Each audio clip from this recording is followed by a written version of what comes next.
Oh my God, this real estate market is so hot. Hold on a second. I need a drink of water. So I'm here to talk to you about how you can win a multiple offer in this crazy Seattle market. And being that I just did this a little while ago, I think I have some tips and tricks for you. Number one, make sure whether you're working with us at Team Diva or another agent that you're evaluating the listing broker's list to sale average. It's super helpful to know what their approach is to pricing their home. Are they always selling their homes for over asking, or maybe not so much? And what is that price difference? Two, you want to make sure you're evaluating the neighborhood. At Team Diva, we always look at what the neighborhood average is of the houses that are selling similar to this house that you're going to be putting the offer on, so we can kind of see what the trend is.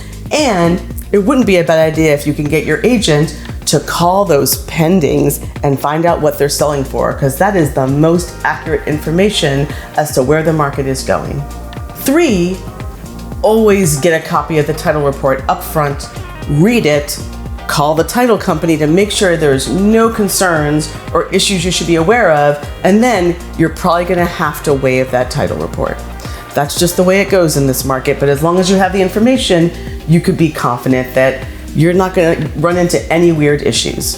Four, you wanna get a copy of the seller disclosure report and make sure you read that so you know if there's any possible issues that the seller is disclosing. This is super important because you're gonna probably have to waive this as well when you submit that offer.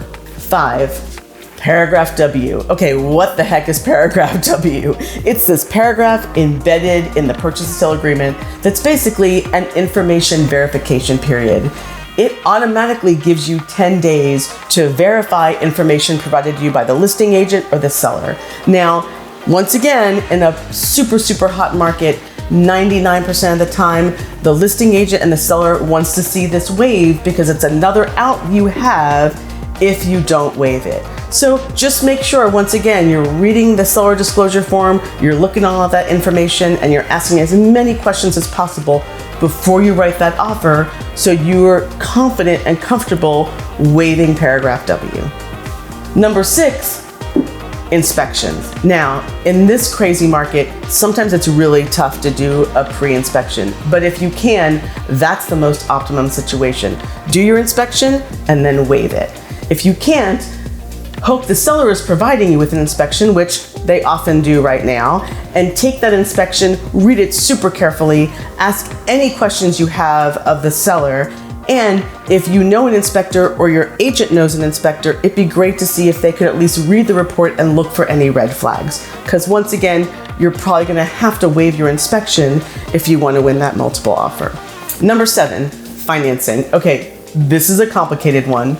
We have a blog that covers this whole process of talking about waiving financing and appraisal. So you could check that out. But just to let you know, the key thing you're going to talk about with your financial person or your loan officer is, one, am I fully underwritten approved? And can I waive my financing? And two, do I have the cash, if need be, to bring extra money to the table if there's a low appraisal? And can I waive my appraisal? And the reason you want to talk about this, because in a multiple offer situation, the sellers want the cleanest, fastest closing, most guaranteed offer possible. And not having a financing or an appraisal contingency means it's a done deal from day one. So read that blog and talk to your financial person before making a decision about whether you want to waive financing or appraisal. Okay, now we are on number 8. Ooh, I need another drink of water.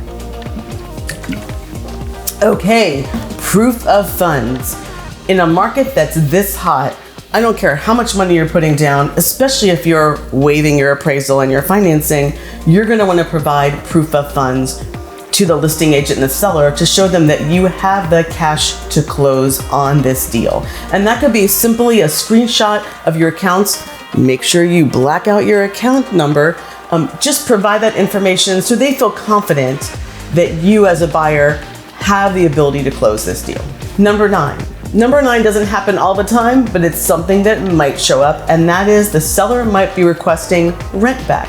What does that mean? That means after you close on the house, they want to hang out for a little bit and maybe not move out immediately. Why is that? Well, many sellers are having the same problem that a lot of other buyers are. They need time to find some place to go. They might be renting, they might be moving out of the area. Maybe they just have a kid and a dog and a turtle and a grandma or whoever, and it's a lot of effort to get out of the house. This is also a very complicated situation, so make sure you talk to your realtor about what the pros and cons of rent back might be, but also understand that if you're willing to provide rent back to the seller, that might be a winning offer for them. Number 10 is love letters. So this is a practice we used to do all the time, but recently, because of fair housing concerns, there's been a little bit of a move away from providing love letters when you send in your offer. My basic philosophy is ask your realtor to talk to the listing agent and see if it's something the seller would like to get or does not want to get. Basically, if the seller refuses to look at them, then there's no point in writing one. But if it's something that the seller would really love to see, then maybe that's something you should consider because it might really help your offer. Well, those are your 10 tips on how to win a multiple offer in Seattle. Check out our guide in the show notes and in the bio. And make sure you contact a diva if you're ready to buy a home. This is Kim Colaprete saying ciao for now.